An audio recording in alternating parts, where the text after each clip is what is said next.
আমি স্বরলিপি। আজ আমার লেখা কবিতা পূজার অর্ঘ্য।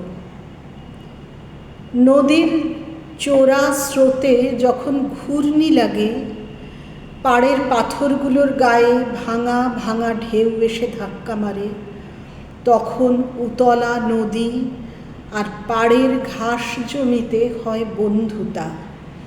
জাগিয়ে দেয় ঢেউ বুঝি মাটিকে, ভেঙে দেয় তার নীরবতা। ব্যাকুলতা ভাষা খুঁজে পায় বুঝি মাটির কাছে এসে।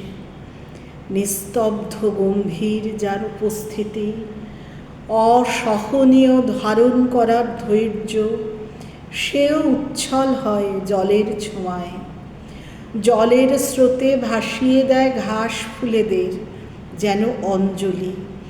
যেন অঞ্জলি দেবার এক বহমানতা খুঁজে পায় মাটি ঈশ্বরের পূজার।